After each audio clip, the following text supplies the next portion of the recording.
Hello there guys, welcome to one of my live videos, and on this video this afternoon I am going to be providing you with some news regarding Paul Pogba, and these lots of other things to currently talk about, keep you up to date with what players are linked with Manchester United, like I have been doing on my recent videos and that, because we are now of course well and truly into the January transfer window. So we'll start with Paul Pogba. So from my own perception, I think Paul Pogba's career is over at Manchester United and that. Obviously, as you all know, Paul Pogba is out for 3 to 4 weeks, with injury. This was stemming from Ole Gunnar Solskjaer and that. And I think reportedly he has got an ankle injury. I think he's set to have an operation, or I think he's had the operation on his foot and that. But Solskjaer recently revealed that Paul Pogba's this injury he's got. He said it's a new injury. So what he means in that aspect is it's totally a comparison to the previous injury he had not too long ago. Because Paul Pogba was out for around 3 months with an ankle injury and that. But I think we need to move Paul Pogba on, because I think it would be beneficial from our perspective. We would generate a substantial amount for his departure. Despite the fact that he's been inconsistent, for the vast majority of his, career with Man United since he rejoined from Juventus back in 2016, I think, we could probably still get at least £100 million for him. Obviously, reflecting back last summer, Paul Pogba, was relentlessly, linked with a move to Real Madrid. I think, the stumbling block of his move to Madrid was obviously, reflecting on the substantial amount we put on him, because, we wanted around 150 million, Real Madrid were reluctant to pay that. Obviously, there was also a lot of reports emerging out of him possibly, making a return back to Turin, because he did endure 4 good years in Turin with Juventus and that. Obviously, before there was speculation about him possibly going to Barcelona and that. But Solskjaer has given his overarching view on Paul Pogba, and he feels as though that Paul Pogba will not be sold in this January transfer window. He may not be sold in this January transfer window, but I think if he doesn't leave in this January transfer window, he will leave this summer. I'm very sceptical, that he will still be here this summer, and that if he doesn't leave in this January transfer window. But either way, at some point he's going to move on in the future, and that he's not going to spend the entirety of his career with Man United from now. And he's only 26 years of age, and he has still got a lot of development in him.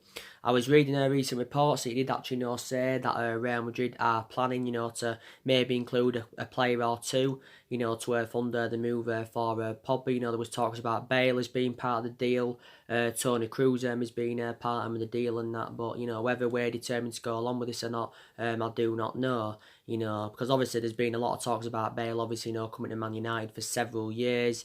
We've been in for Kroos for quite some time and that. I think also, Isco was also mentioned, take that into account.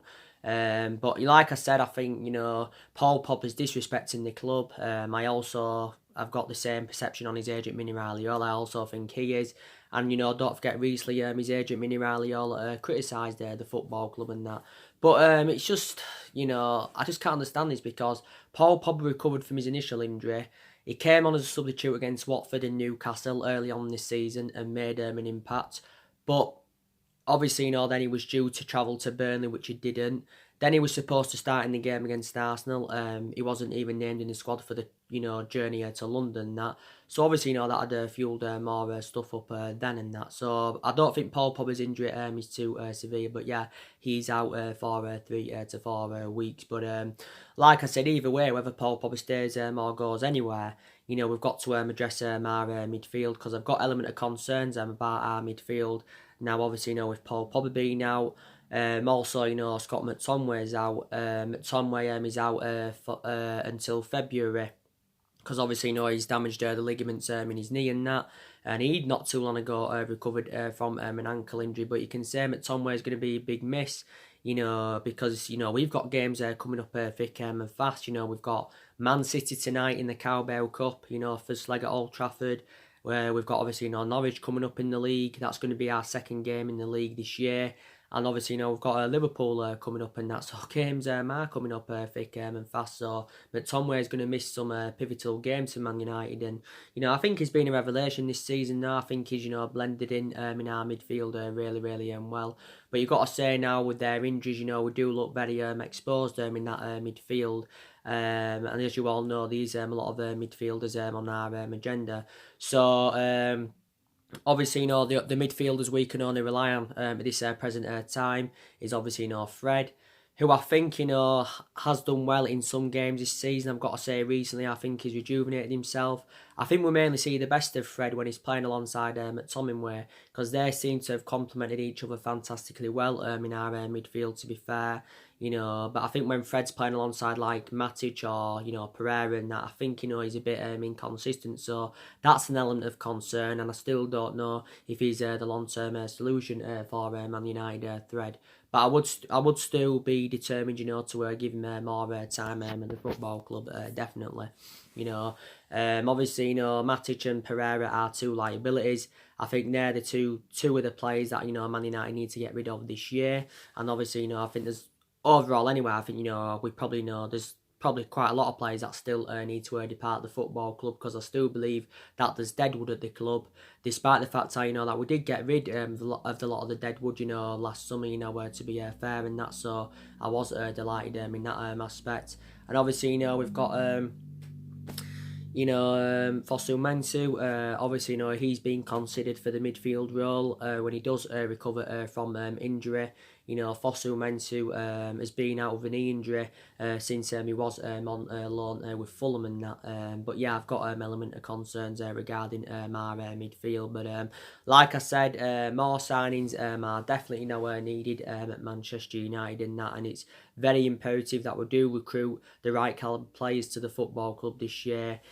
Players that can get us back to being a competitively level football club, can get us back up there challenging for major honours and that, because like I said, our recruitment's been very poor for several years.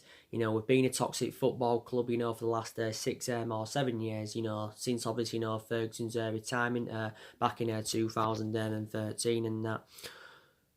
But we've made a variety of mistakes in the last 6 or 7 years, so maybe this is one of the main factor reasons, why we have been a toxic football club, definitely. But like I said, these a lot of players on our agenda in that. Like I said, we're looking to get a couple of midfielders in. We're looking to recruit a replacement for Ander Herrera. We're also looking to get a replacement for Lukaku and Sanchez. We need a right winner, and there's possibly other areas in the squad as well that do need to be addressed in that. So I've obviously been keeping up to date with all the transfer news and that, obviously.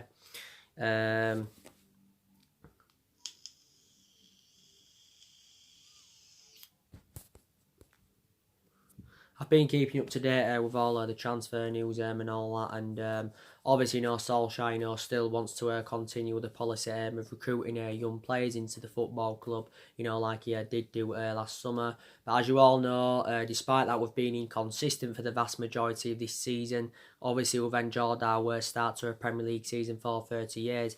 Our board are determined to still back Solskjaer, and they are still willing to give him at least a couple more windows to see who else he can recommend to the football club and all that. So obviously, there's a lot of players on our agenda. Like I said, according to recent reports, it does say we have revived our interest in Bruno Fernandes. I think Bruno Fernandes would be the right calibre player for Manchester United, and take into account, we was relentlessly linked with Bruno Fernandes last season, and of course last summer. Obviously, Tottenham also went in for him towards last summer's transfer window. I think his preference was to Tottenham. Liverpool were in for him. There was also reports emerging out last summer as well that City were close to getting Bruno Fernandes, but he actually remained loyal to Sporting Lisbon and that.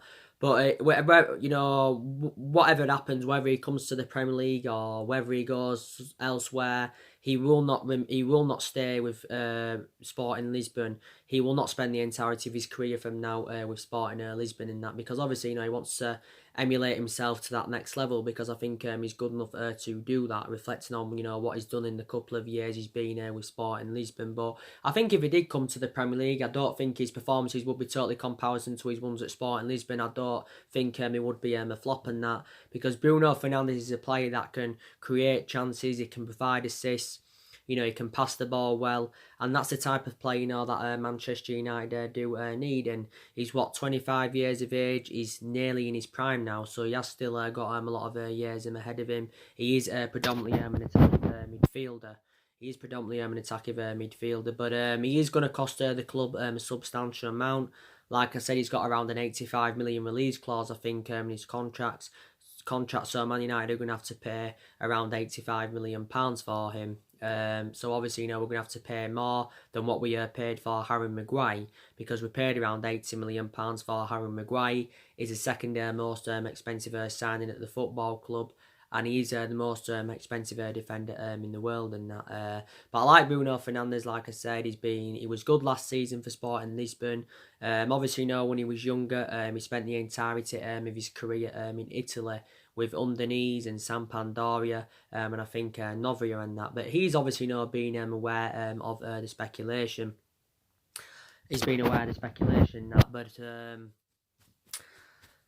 he's been aware of the speculation, and Man United recently, I think, have instructed scouts to Portugal to keep a close eye out on him. But the reports have just re-emerged all of a sudden, because I didn't hear the rumours about Bruno Fernandes until a long time, until recently, because I think we're now seeing Bruno Fernandes as an alternative in that midfield till obviously James Maddison and Christian Eriksen, because I think we're very sceptical that we're going to get James Maddison and Christian Eriksen in, because also them two have been with a move to Man United and that. But like I said, I'd take Bruno Fernandes in that, and I think we're probably seeing him as an adequate replacement for Paul Pogba anyway. So that's the latest news on him. Obviously, I updated you this morning, didn't I, regarding Artur Vidal from Barcelona. Reports were emerging out from Chile, saying that Man United are reportedly inquired about the possibility of signing Vidal. Like I said, I don't see it happening, because Barcelona have given their overarching view on it, and I don't think Barcelona have got any intentions of offloading Artur Vidal, despite the fact that Barcelona have got they've got a host of midfielders. Vidal's obviously been surplus to requirements in that. And he's actually now 32 years of age, is Vidal. I admire him because I think he's had a fantastic career. The vast majority of his career has been very, very good, but he's 32 now. I've got element of concerns regarding his age. Plus, actually, Artur Vidal has never played in the Premier League, so maybe if he came to the Premier League, he would be totally comparison, to how he's been, with like Barcelona and Bayern Munich and Juventus and all that. But it says, Man United have inquired about him. It also says, Inter Milan have been in for him. There was reports emerging out a couple of days ago saying that, Inter Milan were set to sign Christian Eriksen for 20 million. But they're obviously, still looking to get a deal over the line for Vidal. Probably it's more imminent that if Vidal was to leave Barcelona, he would go to, Inter Milan over Manchester United, definitely. But Vidal's very, very versatile. He can play as an attacking mid, he can play as a defensive mid, he can play as a box-to-box midfielder. So I think he can actually play anywhere in that midfield, can Vidal. But I can't see it happening. He's not one of our main priority targets. We've just recently inquired about recommending him in, but he will come to Manchester United, I can assure that. Obviously, I updated you, was it, a couple of days ago regarding James Maddison. There was reports emerging out. It's also come from Sky Sports, and like I said, Sky Sports is a very reliable source, especially when it comes to football and that. They said Man United are interested in James Maddison, but there was obviously some reports. It was actually quite in a lot of reports from the mainstream media saying that Man United had put a bid in of around £45 million for Maddison, and we were also determined to offer Jesse Lingard as part of the deal, to recommend James Maddison to Manchester United and all that. But I can't see that convincing Leicester to offload him. But obviously, Leicester have no intentions of selling him anywhere. I think for us to convince Leicester to try and soften their stance on Maddison, again, we'd have to pay a substantial amount. We'd probably have to pay in the region of around maybe 70 or 80 million pounds to convince Leicester to offload him. Maddison's predominantly an attacking midfielder. He's played on the left though quite a lot of times under Brendan Rodgers' guidance and that. And he's only 23 years of age. Take that into account and that. But like reflecting back to what I said with Vidal, Vidal obviously doesn't fit the category anywhere because obviously Solskjaer wants to be playing from like age 22 to age 25 and that. And as it stands at the moment, we have got a lot of young players in our squad. That are developing and trying to improve. Obviously, we've also got a lot of experienced players in the squad. But there's one aspect to me, that does credit Ole Gunnar Solskjaer, and that is he has got a lot of trustworthy in his young players and that, because he did confirm at the start of this season that the young players, would get given their chances. And to be fair, they have been given their chances, and I think there's quite a lot of young players that will become a success at the football club. I think Mason Greenwood's going to do really, really well. These question marks regarding Solskjaer on that, why is he not playing Mason Greenwood on more of a regular basis? I think we need to start playing him more in the league. Obviously, I know he's not on like Rashford or Martial's level yet, but I think as he develops more, he will progress to their level, or maybe will overtake them and that. Mason Greenwood can play the number 9. He can also operate on the right hand side and that. But wherever he plays, I think most of the time puts a really good performance out. And Mason Greenwood is on 22 appearances this season, 20 odd first team appearances, something like that. And he's on around 8 senior goals. So Greenwood this season is replicating, what he did for the reserves last season. But I've been very impressed with him. Brandon Williams, I've got to say, he's done well. I think he should now start playing more regularly. He's definitely my preference over Luke Shaw, because we now view Brandon Williams as our first choice left back. I think he's done really, really well, and he's only 19. Tuan Zebe, he's injured I think at the moment, but I think in the games he's played in this season he's done really, really well. Don't forget Dalot's just come back from injury, because he actually has sustained quite a few injuries this season. James Garner, I think he's going to do well for us. But I've got some element of concern, reflecting on some of the young players. So I think it would be beneficial if we did consider, maybe loaning a couple of the young players out. Chong, I've got element of concerns about him. I don't think he's at that level yet. So it would be beneficial, if we did loan Chong out, definitely. And why is Solskjaer, not giving Angel Gomez the chances? He should be given chances, should Angel Gomez. But when is Solskjaer going to be convinced to give Angel Gomez his chances? Like I said this on my match reaction, to the 0-0 draw with Wolves in the MFA Cup and all of that. But like I've said, we have got some good players in our team. We have got some good players in our team, and obviously, we've got to have good players in our team. Reflecting on the amount of money that's been spent into the football club. I think we spent nearly £1 billion on recruiting new players into Manchester United over the years, and that. I think, does that include what was spent under the Alex Ferguson era? Not too sure, but a lot of money has been spent. Not only that, we have got players on big contracts at the football club, definitely in that. But like I said, we brought 3 good additions in last summer. We spent nearly £150 million on Daniel James, and Wan-Bissaka and Harry Maguire. I don't think any of them have been accountable for any of our bad performances and results this season, because I think the 3 signings that we actually recommended in have actually you've got to say, they've actually been our best players, if I'm going to be quite honest with you, And I feel as though probably Man United do need a number 10. Solskjaer always seems to go with that 4-2-3-1 formation, where obviously you have to play him a number 10. But I think he needs to consider changing formation. Maybe he should revert back to 3 at the back, or maybe he should try the 4-3-3. But the 4-2-3-1 formation doesn't suit our standards. Maybe in a couple of games it suited our standards, but for the vast majority of our games, it hasn't really suited our standards as that 4-2-3-1 and that. So prime example in the game tonight. Maybe he should, go with another formation against Man City. But more than likely, he will stick with that 4-2-3-1 formation. Obviously, we've got a few, I think around 3 players that can operate in number 10, and that's Andres Pereira. We know he's not good enough for Man United. I think we've overplayed him this season. Juan Mata, I think he can perform well still, but he's past it now. He's lost that yard of pace. Juan Mata's now into his 6th season at the football club. He mainly plays in the Europa League. That's when he gets his chances. Sometimes makes substitute appearances in the Premier League, but it's very, very rare that he starts now in the Premier League. I think Juan Mata's now 31 or 32, and then Lingard. He can also, play as number 10 and that. And like I said, Lingard doesn't perform to the standards as we should expect from him. He hasn't performed to the standards as we should expect from him. And like I said, he's been here a number of years.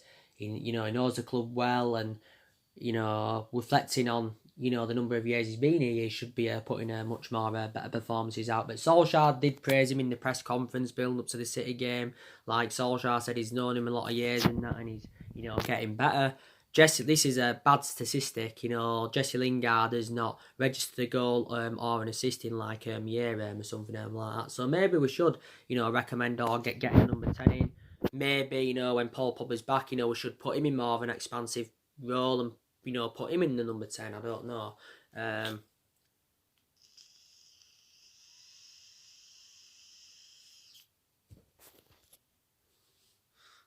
Put him in the number 10 and all that. But, like I said, we've got 3 ambitions. I've said that to you in my recent videos.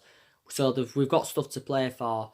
The Carabao Cup's an ambition for us, because I think that's the only chance we've got of winning any silverware this season is the Carabao Cup. So we want to get some silverware on the board, because we have lacked silverware in the last 6 or 7 years, definitely. I think we've only won 3 trophies since the Alex Ferguson era. We didn't win out under the David Moyes era. Obviously David Moyes enjoyed 10 months at the football club, so he actually enjoyed the shortest tenure with the club since the Ferguson era. But that was one mistake Ferguson did make, was recommending Moyes in. Van Gaal, obviously, won the FA Cup under Van Gaal. He left after a year, was it, or something like that? Because his philosophy just basically wasn't right for the club. And we won the Europa League and the League Cup under Jose Mourinho. We won it in Jose Mourinho's first season, and Jose Mourinho, enjoyed a 2.5-year tenure at the football club. So he's actually the longest serving manager we've had since the Alex Ferguson era, and that is Jose Mourinho. But I don't think Jose Mourinho's at the top level anymore as a manager. Definitely not. I think he's past it now, to be fair. He's still got that pedigree behind him. He's still got that Wikipedia page with all the stuff he's won. But I just don't think he's got it at the top level anymore. And he's proving that now with Tottenham, to be fair. He enjoyed a good start to his managerial career with Tottenham, like his first 3 or 4 games or something like that. But recently, Tottenham have been in bad vein of form. So maybe this season, under Solskjaer, maybe we can, win, what we won under Jose Mourinho. Because we can win the Carabao Cup and we can win the Europa League. But, if we can beat Man City, we can definitely win the Carabao Cup. The Europa League's a priority. We have to win it, obviously, to get Champions League football secured. That's the only way we're going to get into Champions League football, by winning it. And the league's a priority because, obviously, we want to finish in that top 4. Definitely want to finish in that top 4. Our aspirations is going to be going for that top 4 in the next couple of seasons anyway, because we're not going to mount any kind of title challenge up in the next couple of years, maybe even longer than that. It's basically for us to be title contenders. Like I said, it's dependent on if we can get the right caliber players to Manchester United. I've got to say that. But yeah, and we haven't won the league since 2013, so it's a 7-year drought now. The last time we won it was in Alex Ferguson's last season and that. But I said at the start of this season that I expected us to enjoy a better season this season than what we saw last season, because last season was a huge disappointment. We finished 6th last season, and I think if I'm right, that's the lowest we've ever finished in the Premier League era, if I'm fair. The lowest we've ever finished. Actually, under the Alex Ferguson era, the lowest we finished was actually third, and that's how consistent we was under Alex Ferguson and that. And Solskjaer recently provided us with some news about our top four ambitions, and he feels as though that we can get the top four if we can find that consistency, because I think we've had some good periods this season where we've had a good couple of results and that, but we haven't continued that momentum. We haven't continued. We haven't continued that momentum, and we haven't continued with the consistency. It's obviously been back to square one. But like I said, we've actually done really, really well against elite opposition this season, but we haven't really replicated against lower opposition. So you can say that is an element of concern. But we're 5 points behind top four, so you can say we are still in that top four race. But there's quite a few teams in that top four to be fair in that. And I think tonight Jesse Lingard should be playing. He missed the Wolves game with illness. Martial should be playing. He also missed the Wolves game with illness. Martial will be operating in number 9. Luke Shaw was out with illness, I think. I don't think Shaw will play tonight. He may come on, but I don't think he'll start. I think Williams will play at left back. I think Maguire should be okay. I know he's sustained, was it a knock in the 0-0 draw with Wolves? I think he's sustained some kind of a foot injury. But hopefully his injury is not too severe in that. But like I said, Harry Maguire's been very consistent for us. I think he's done very, very well in our back line, if I'm going to be quite honest with you. But yeah, it should be okay, to play. Baye and Foster-Mensah, I don't think they'll be playing because they're still out, but they're close to returning, like Solskjaer recently revealed. And I think, so too, Marcus Rojo is still out with injury and that. But reflect on it this season anyway, we have had a lot of injuries. Reflect on that anyway, Solskjaer's had to, make a lot of alterations in the squad.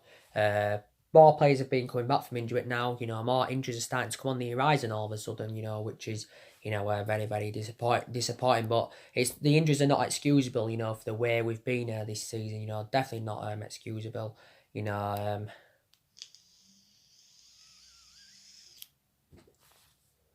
Definitely, not excusable in that. But Solskjaer has obviously, admired, Pep Guardiola and, the Manchester City team and that. And he actually, like I said on a recent video, he actually, made a comparison, did Solskjaer, between, Sir Alex Ferguson and Pep Guardiola.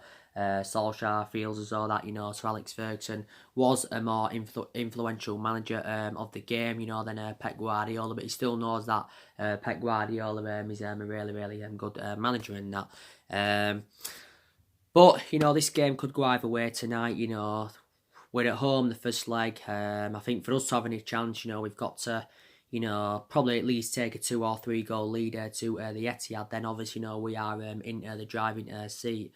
But hopefully we can do this and we can get to the final and that. Obviously, it will be Leicester or Aston Villa, obviously.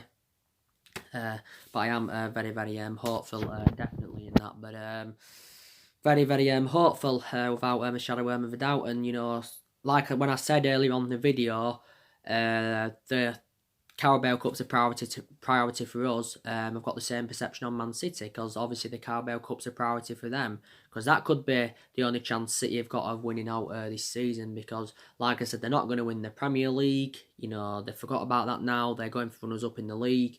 They're not going to win the Champions League because they have no pedigree at all in the Champions League. And plus, I don't think they're going to win the FA Cup this season. They could do, but I just don't think they're going to win it this season, to be quite honest with you. But we've beaten City once this season already, so we're looking to beat them again. But you never know. But a lot of United fans will go in this game sceptical. Maybe you'll get some that'll go in with some confidence. Because we seem to raise our game against teams like City or Liverpool or whatever. But yeah, we've got to win this game, and if we don't progress through the semi-final, then obviously then our priorities will be the Europa League and the top 4. If we got top 4 this season, we didn't win anything, I'd be happy on the aspects that we got Champions League football secured, but there again I'd be disappointed that we didn't get any silverware on the board. But obviously Champions League football, as we all know, is very imperative for us anyway. But yeah, so really looking forward to the game. But yeah, that's everything to update you with. With the news about Paul Pogba. I think his career now is over at Manchester United. All the rest of the other news. So anyway, guys, drop your comments, likes below on the channel if you do. Consider subscribe. As always, and take care. God bless, and I'll see you all again very soon.